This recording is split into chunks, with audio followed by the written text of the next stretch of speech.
Saludos amigos de YouTube, bienvenidos a un domingo más, a una de estas emisiones que dedicamos a las incógnitas que rodean al hombre y específicamente aquellas que tienen que ver con el fenómeno ovni, con el fenómeno extraterrestre. ¿Cómo pasa el tiempo? Hoy, hace 40 semanas que estoy ya con vosotros en esta aventura de streaming o pseudo streaming, porque el programa de hoy es grabado, pese a que os ruego que cuando termine no desconectéis porque el sistema os dirigirá al streaming de verdad, al directo de verdad. Hoy tenemos sesión doble debido a ese hito, a esa conmemoración de 40 programas con todos vosotros. Y quiero agradecerle especialmente a mis 12 apóstoles, las 12 personas que ayudan, contribuyen en esa pestañita que se llama comunidad y que no son otros que Esteban Corío, Pepe Sánchez Palencia, Arpintor, Josep Benet, Juan Carlos Fernández, Paul Nalerio, George Iona, Dani Els, Amigos por la UFO y Forteano de Argentina, Pilla Pájaros desde Granada y Bea Mat. Gracias de corazón por vuestra ayuda y contribución al canal. Tenemos hoy un tema apasionante, pero antes hay que hacer referencia a esta semanita que hemos tenido tan y tan particular. Me refiero a estas imágenes que fueron obtenidas por Jeremy Corbell de funcionarios de la Marina de los Estados Unidos y que muestran objetos triangulares que ya ha reconocido la Marina de los Estados Unidos que son auténticos.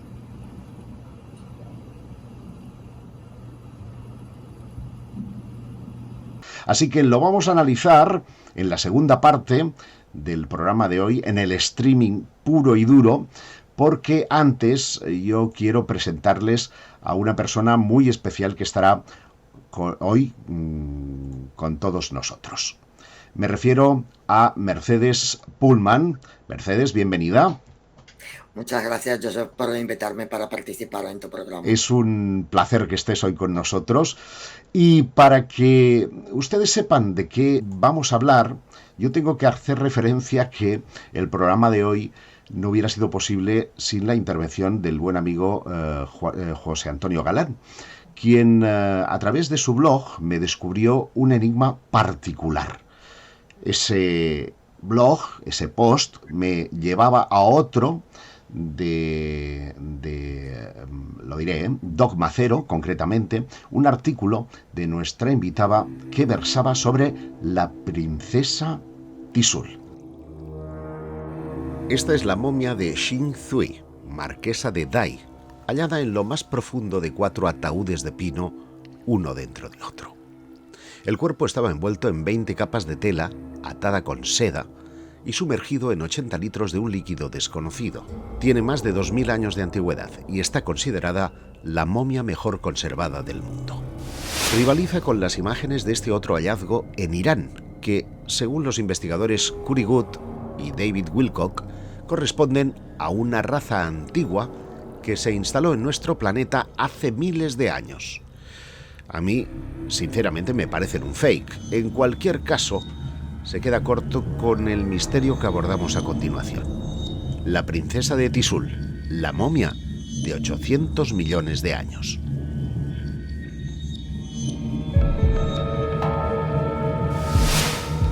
Esta historia se conoció gracias a un coronel retirado de la seguridad del Estado, quien resultó ser un compañero de viaje accidental del periodista Oleg Kulishkin. Nuestra historia comienza en un pueblo de la región de Kemerovo, en la Siberia occidental. A principios del otoño de 1969, un trabajador de una mina de carbón se topó con un sarcófago a más de 70 metros de profundidad. El túmulo de mármol tenía 2 metros de longitud y estaba sellado con una especie de masilla. Llevaron el ataúd a la superficie y al abrirlo, vieron que estaba lleno de un líquido cristalino azul rosado. en el que se sumergía el cuerpo de una mujer alta, extraordinariamente hermosa, que parecía tener unos 30 años de edad, grandes ojos azules y cabellos rubios que llegaban hasta la cintura. No parecía muerta, sino dormida. Los mineros informaron del hallazgo al centro regional. Al lugar acudieron entonces oficiales del KGB, bomberos, policías y militares que se llevarían al sarcófago en helicóptero.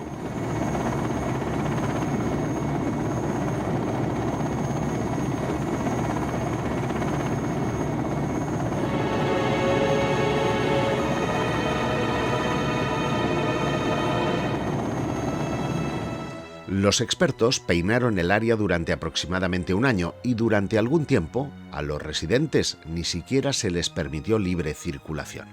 ¿Por qué?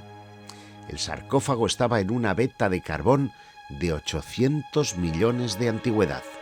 Los científicos creen que el sarcófago estaba al principio en una cripta de madera en medio del bosque. Con el paso del tiempo, la cripta se hundió en el suelo, se derrumbó. Pasaron millones de años y se convirtió en parte de la veta de carbón. ¿Quién andaba en la Tierra en la era proteozoica? ¿Era un ser venido del espacio? ¿Uno de nuestros creadores? Pues esas son las preguntas y nadie mejor para responderlas que nuestra invitada de hoy, Mercedes Pullman, porque es licenciada en Filología Rusa. Hombre, tuviste la suerte en este caso de nacer allí y además es vicepresidenta de la Sociedad Española de Antropología y Tradiciones Populares, por lo que imagino este tema te apasionó desde el principio. Hombre, por supuestísimo, porque claro, además yo le vi en un programa de televisión ruso. En mi casa no se ve la tele española, se ve la rusa y de repente oigo un presentador a Malajov contar sobre una historia. Claro, me senté con mi madre a ver qué pasaba ahí.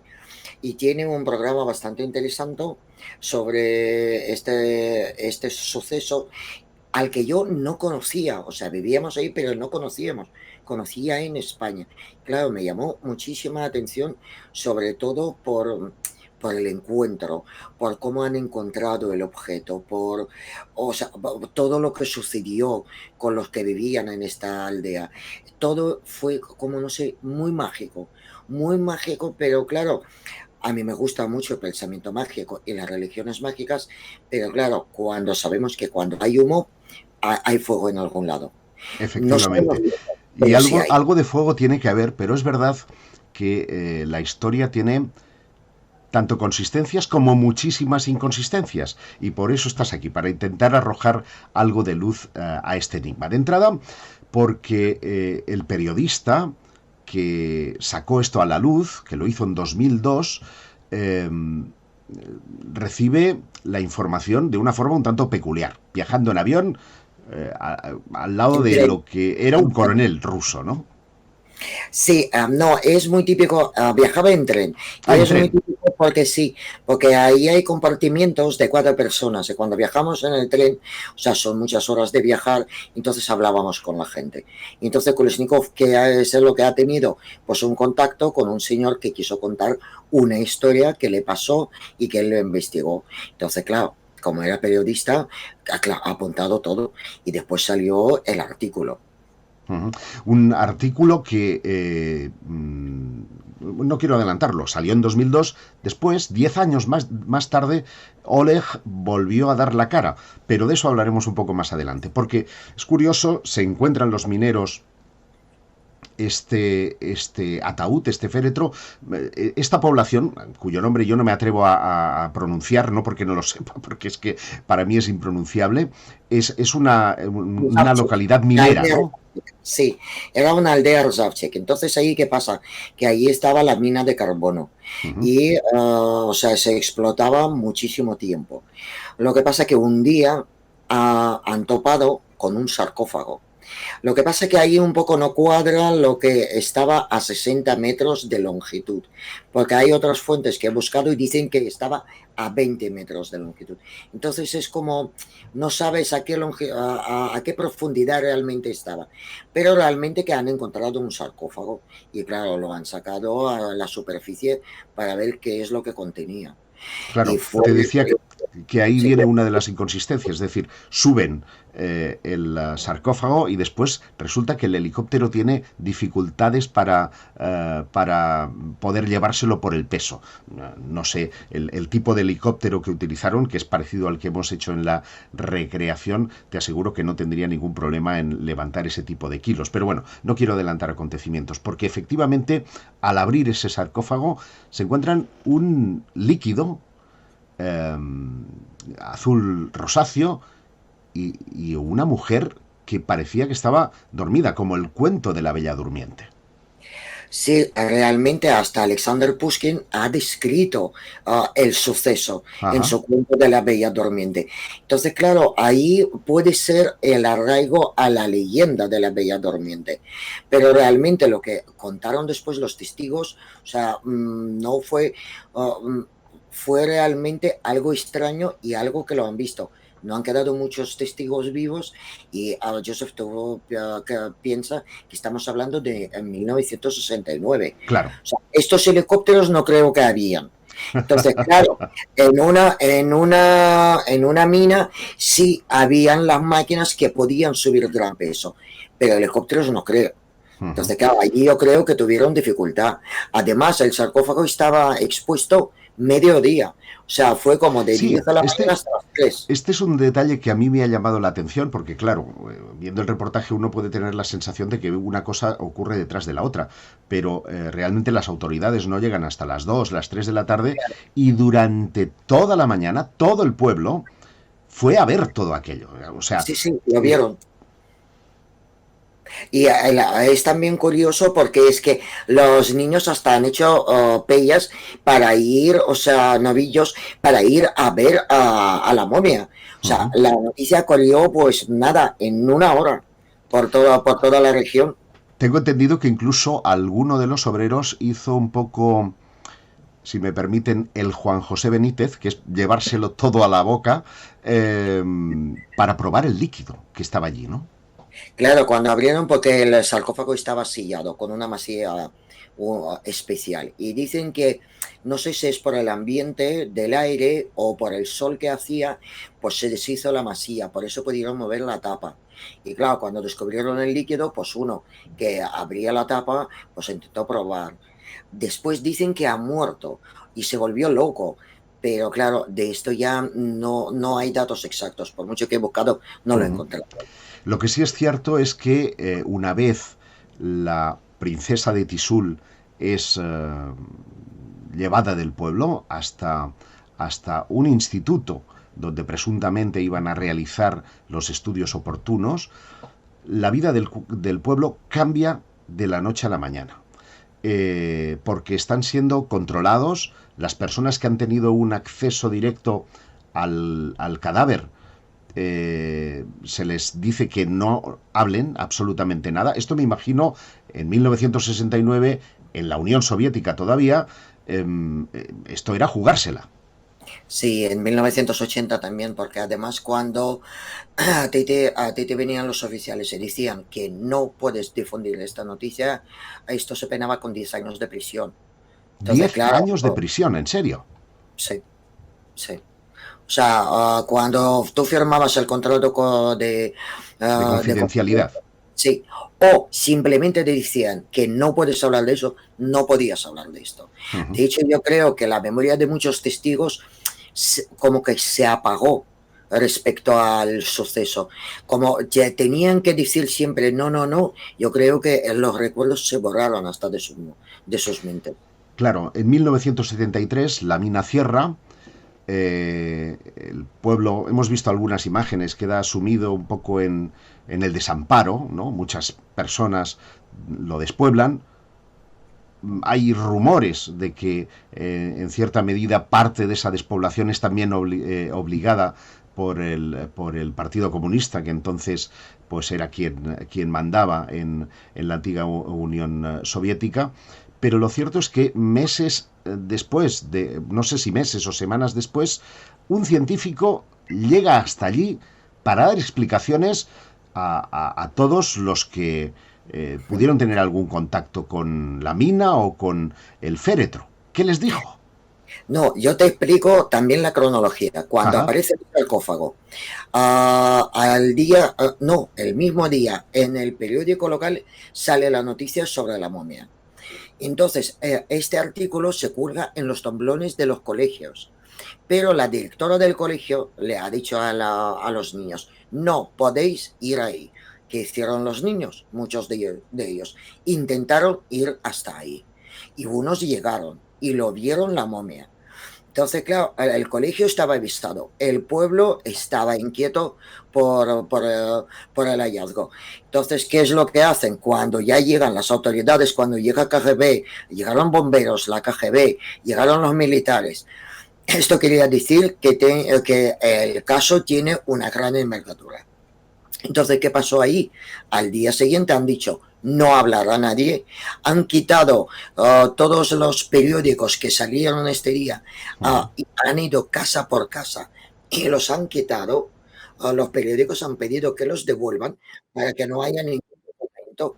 Y claro, después de ahí, en unos días, a la Casa de Cultura de la aldea viene un científico bastante mayor y estaba explicando que se ha encontrado una momia que tenía 800 millones de años y que esto va a cambiar las futuras investigaciones. O sea, dieron una especie de explicación, porque claro, como prohibieron hablar a todos, tenían que dar una especie de explicación.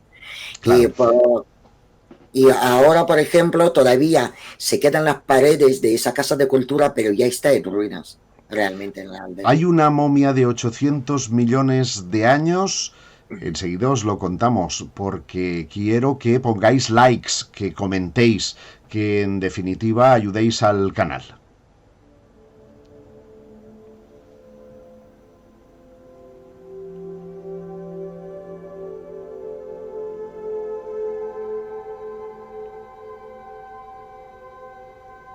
Y por supuesto, podéis ayudar también en el super chat en el que estoy participando o regalándome un sticker. Son las fórmulas para ayudar a este canal.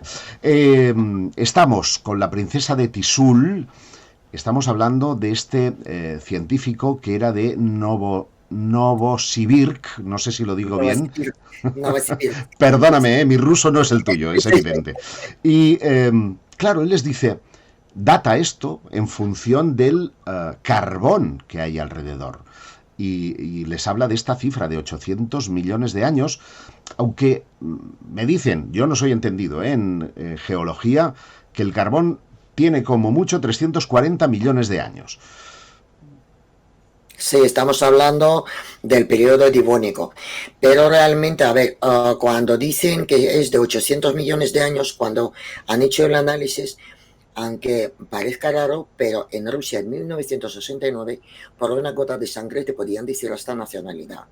Entonces, allí no sé qué pruebas usaron para afirmar esto, pero esto afirmó un científico que es de 800 millones. Aunque ahora los científicos actuales pues quieren afirmar que es de 350 millones de años. Pero Claro, tampoco sabemos, es que no sabemos. claro, todo esto en definitiva dispara las hipótesis, porque si efectivamente nos tenemos que remontar 800 millones de años atrás, en la Tierra no habían más que protozoos. Y uno no puede sino especular en si esta princesa de Tisul pudo venir de las estrellas y es, como sugieren muchos, uno de nuestros creadores. ¿Tú qué piensas? A ver, me gusta la idea que venga de otras civilizaciones. Además, hay un testigo que afirma que tenía un aparato en forma como de teléfono móvil, que tenía Es luz y verdad, color. esto no lo hemos comentado, lo tenía aquí detrás, Claro, como si estuviera claro. apoyado, ¿no? Claro, entonces el testigo lo que afirma que él siendo niño de 9 años, él fue con su amigo para ver la momia, porque claro, fue toda la aldea a ver la momia, toda la aldea vio la momia. Y ha dicho que tenía un aparato debajo de la cabeza, pareciendo como un teléfono móvil un poco más ancha, que emitía luces. No sabían qué era. O sea, y claro, yo pienso que tenían que llegar como, o sea, ver de cerca para ver el aparatito, porque hay unas recreaciones que ponen dónde estaba el aparatito por los testimonios de este testigo y, a ver, este aparatito no se entiende qué hacía ahí. Ujú. ¿Puede venir de otros planetas? Puede ser, o puede ser de las Hombre, civilizaciones desde actuales. luego, a pesar de que hay algo, es lo que te digo, que hay veces que chirrían cosas y otras que no, ¿no? Eh, el mismo científico les dijo dos datos que a mí me resultaron llamativos, que la composición del líquido tenía algo que ver con la cebolla y el ajo, y la segunda cosa que me resultaba llamativa es que su análisis genético demostraba que era descendiente de los rusos actuales. Sí, pero O esto sea, ya te es digo, tanto como decir que vosotros los rusos sois casi de las estrellas. sí, casi, casi, estamos al lado. Pero realmente es lo que te he contado, que con una gota de sangre sabían ya el análisis genético, o sea, podían conocerlo. Mm, y en Rusia habían muchísimos logros científicos que no llegaban todavía al occidente, que no sabían del occidente, puede ser, pero en Rusia se hacían otras pruebas totalmente, habían militares y además, Joseph, llama mucho la atención que a este lugar, cuando pasó esto, llegaron todos. O sea, yo, por ejemplo, cuando investigo casos ovnis, si no hay militares, no ha pasado nada. Es Ujú. como, por ejemplo, el famoso caso de Varones, allí Sí. no llegaron los militares, no hallaron nada. Llegó dos personas de la KGB, han visto y se han ido. Entonces dice, bueno, allí ya me hace dudar. Por tantos casos que investigué, digo, cuando hay militares y vayan a la zona, es que ha pasado algo. Entonces, Es ahí decir, que esto seguramente ha pasado algo. se ha convertido en una especie de suceso, un secreto de Estado, y lo confirma que en 2007 un periodista, un corresponsal de un diario que se llama Sibdepo, no sé si se pronuncia Sí, así o sí, no, Roman sí, Yachenko, decidió ir a verificar, testigo por testigo. Y lo primero que constató es que efectivamente muchos habían muerto. Muerto en circunstancias llamativas, ¿no? sí. Singulares, pero que existían testigos directos de aquella historia. Es decir, que no es una leyenda urbana. No, ¿sabes lo que pasa también con los testigos? Hay muchas contradicciones. O sea, por ejemplo, un matrimonio, la mujer dice, el marido dice que el hombre que descubrió ha muerto por un accidente de la moto y la mujer dice, no, el hombre murió porque tenía una enfermedad y bastante larga. Entonces, hay muchísimos datos que no cuadran. Es como si fuera un caso montado.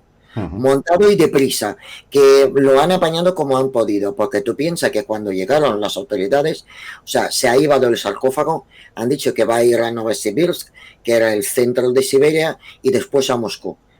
Hay también habladurías que esta momia está en Japón. Yo lo En dudo que Japón. nunca lo soltaran, sí. Porque hay algunos webs que afirman que de Moscú se fue al Japón. Yo lo dudo mucho. Rusia no soltaría este sarcófago. Porque Entre allí tú y había yo algo estoy convencido de que también esa momia, si existe realmente, se quedó en Moscú. sí, sí, sí, por supuesto. Y lo que pasa que es, o sea, al mismo día todo se ha puesto top secret. O sea, todo, realmente todo, a todos prohibieron hablar y todos, y tú piensas que Yuri Andropov mandó allí a los investigadores a hacer excavaciones y ya después ordenó a cerrar. ¿Por qué? Porque la mina estaba bien, se podía explotar y o sea, dejaron de explotar. Acabas de dar un dato muy significativo porque eh, quiero que nuestros espectadores se hagan una idea de la situación, ¿no? Si ha habido un descubrimiento, el ejército interviene de inmediato, se llevan aquello, vayan la zona, hacen que los testigos, digamos, enmudezcan, ¿no? No se les prohíbe hablar.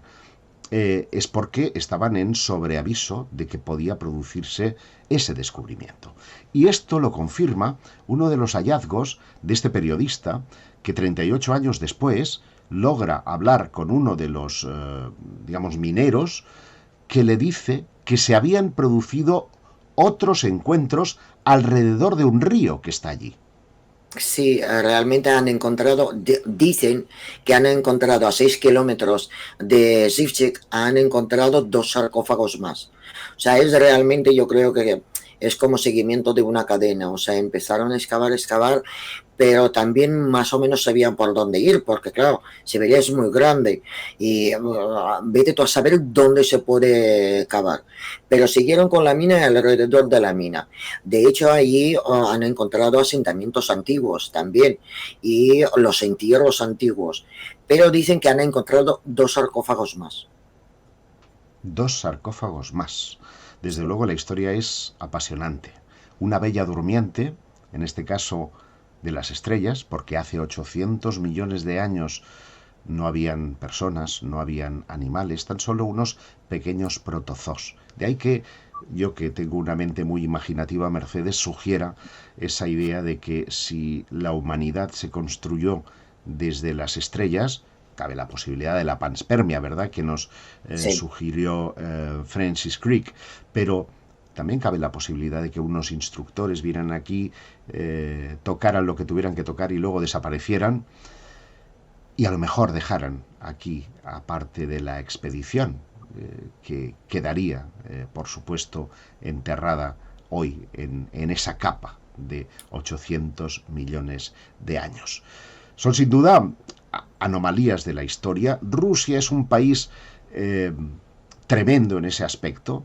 Hay descubrimientos cada 2 por 3 que, por desgracia, no llegan hasta aquí, hasta Occidente, porque el ruso es muy complicado para cualquiera de nosotros, y yo ahí, Mercedes, te envidio de una forma, envidia sana, de una forma brutal, porque desde luego tienes acceso a un montón de información que es clave, en este caso, para dilucidar qué puede ser verdad y qué puede ser leyenda urbana.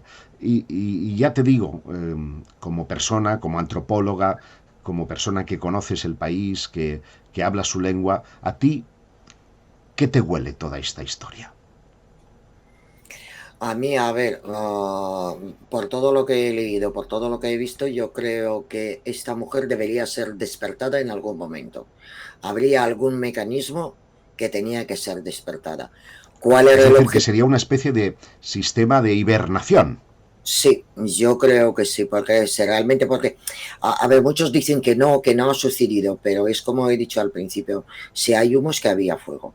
Y yo creo que fue una operación, no sé de quién, no sé de qué civilización, si es de estrellas, si es de las civilizaciones anteriores, pero esta mujer debería o sea, se debería haber despertado en algún momento dado. Lo que pasa es que han encontrado el sarcófago, yo creo, demasiado temprano y no supieron qué hacer con él. O sea, Y que yo tú creo crees que que debe existir un momento de apertura de todos estos dispositivos, y que en este caso el hallazgo fortuito impidió que ese mecanismo se pusiera en marcha en el momento concreto en el que le tocaba. sí, además hay muchas cosas que no cuadran, porque dicen, no, quisieron drenar el líquido para subir al helicóptero. ¿Cómo drenaron el líquido del sarcófago? Que alguien me explica. Porque en 69 no habían las bombas Sí, que pero bueno, succionaban se el puede hacer líquido. un simple sifón. A lo mejor el que probó el líquido era simplemente porque hizo de sifón. Y hay un dato que no hemos dicho en ese sentido, y que me lo has hecho recordar ahora, y es que cuando el líquido se drena y deja expuesta la piel, esa piel parece como en los cuentos de Drácula, ¿verdad? Cuando le toca el sol, que se oscurece. Sí. Y cuando han devuelto el líquido, ha vuelto la mujer a su color normal. ¿Ves? Eso ya sí que me resulta más difícil. Que lo drenen haciendo un sifón es fácil, pero volver a meterlo, salvo que lo hubieran colocado en alguna cubeta o hubieran tenido esa precaución, que no lo sé, año 1969, 69, obreros, cuidado, eran muy brutos y podían tirarlo todo al suelo. me llama la atención. Por eso te digo que en la historia sí encuentro consistencias, pero también hay muchísimas inconsistencias que podrían encajar perfectamente con una leyenda, con un mito, ¿no? Sí, no, además realmente este mito se acerca al cuento de la Bella Durmiente conocido por rusos.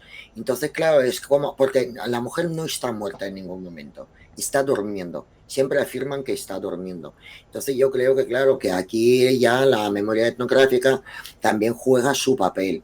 Y además es una historia muy bonita, en la princesa de Tisul. Porque, por ejemplo, la princesa de Ukok no tiene tanta fama, aunque tiene sus tatuajes, aunque tiene la piel, pero claro, esta fama de Tisul no ha tenido, porque claro, sigue siendo la momia y esta no. Pero claro, en las investigaciones anteriores también se demuestra que, o sea, hasta la hija de Cicerón ya estaba en un líquido conservada. Entonces, algo había o algo sabían en la antigüedad. Lo del aparato no habla mucha gente. O sea, realmente solo hay un testigo que habla del aparato. De Debajo de hecho, la... yo he querido poner énfasis en el tema del líquido cuando en el reportaje mencionaba el caso de la momia china, porque también estaba envuelta en 80 litros de un líquido que todavía hoy se desconoce su composición exacta, se saben algunos elementos, pero digamos que podía rivalizar ese tipo de embalsamamiento con los que hacen o hacían los antiguos egipcios. Pero claro, aquí no es un líquido de embalsamar, aquí estamos hablando de que aquella mujer está dormida, está Claro, claro. en un estado de hibernación, esperando un momento, esperando a su príncipe, no sé si de las estrellas o un príncipe valaco, no lo sé, pero en cualquier caso parecía estar esperando algo. Son estas historias maravillosas, Mercedes, las que nos hacen enamorarnos del mundo del misterio, y ojalá que aparezcan más y estés aquí para contárnoslas. Quiero agradecerte mucho que hayas estado hoy con nosotros en este número redondo de programa. 40 semanas estoy al lado de nuestros telespectadores. Gracias. Gracias a ti por invitarme y la verdad es que me encanta que en el aniversario de 40 estoy yo presente, me encanta. ¿Ves? Maravilloso. Y ustedes no desconecten ahora su canal, porque el sistema les va a dirigir, solamente le van a tener que darle a continuar para que vayan al directo, donde seguiremos debatiendo cosas no solo de la princesa de Tisul, sino de esos ovnis que la Armada ha filmado y que ha reconocido como auténticas. Venga, nos vemos enseguida.